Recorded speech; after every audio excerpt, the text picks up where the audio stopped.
This is actually going to be my first video for YouTube on some of my pickups. These are things that I've got in the last few weeks.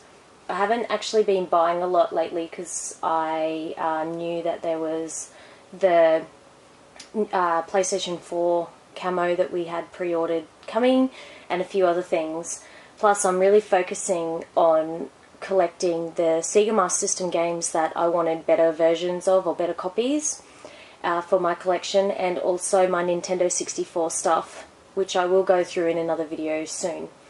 So from EB Games Australia, they had the cartridge canteen for Legend of Zelda in the same or similar size to the box artwork of the first game released for the NES. I thought it was really cool. I probably didn't need it, but anything that's got this game on it I tend to buy. I'm unsure yet if I will open it or not. Another item was the 8-bit Link shot glass, so I thought I'd probably get that. The other big purchase is the Cosplay Master Sword. It is really good quality for what it is. It's kind of like a hard rubber. I will undo this one simply for the fact that I would like to maybe mount it on the games room wall somewhere. It's not going to ever be used for cosplay, but you never know. One day I might go to one of the big events dressed as Link or something like that. And if you heard that, that's actually my dog in the background. The released this week in November was the Breath of the Wild latest Amiibos. I will not be taking these out of their boxes. With the Amiibos, I did collect them like crazy when they first come out, and I do have a stand dedicated to Amiibos. However, I only will now collect anything that's Zelda related.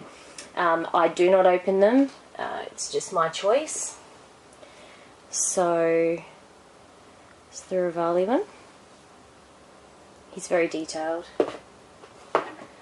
Daruk is probably my favourite one. He is slightly bigger in the box size as well.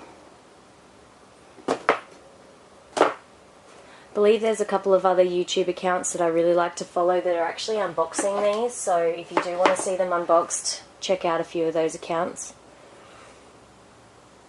Urbosa. And last, the Me For One. And I really love the Zoras, so it's kind of like between that and the Derek one that I really like the most. And lastly for this pickup video is my love for Sega Master System. And I've been wanting better versions of these games for a while. Deep Duck Trouble, which I'll get to probably first actually. This game I always rented as a child from the local video store. I probably had lots of fees because I never really wanted to return it. In Australia this game can get quite pricey, and I happened to find a seller that had two games that I particularly wanted, that and Psycho Fox. I contacted him and said, look, will you do combined shipping or a better price for both? He said yes, so never think that you can't ask maybe sometimes for a better deal if you want to buy 2 or 3 things from a seller on eBay.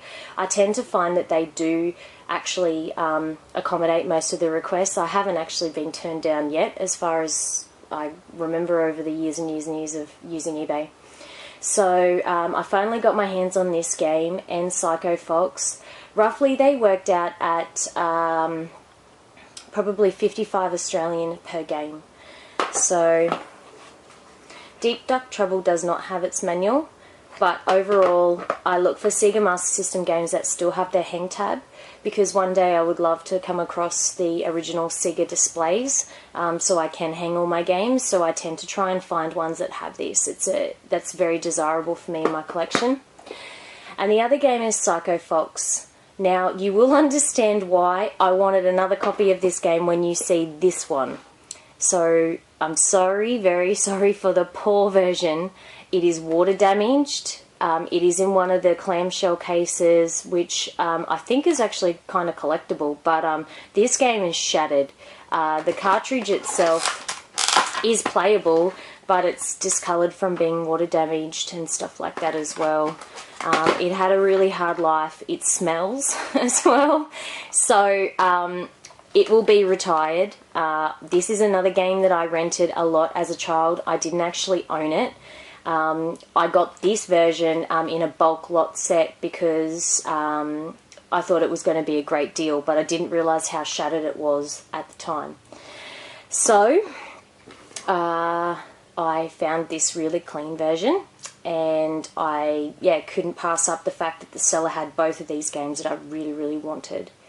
Again, with the hang tab for whenever if I can find that Sega display, and it is complete with its manual.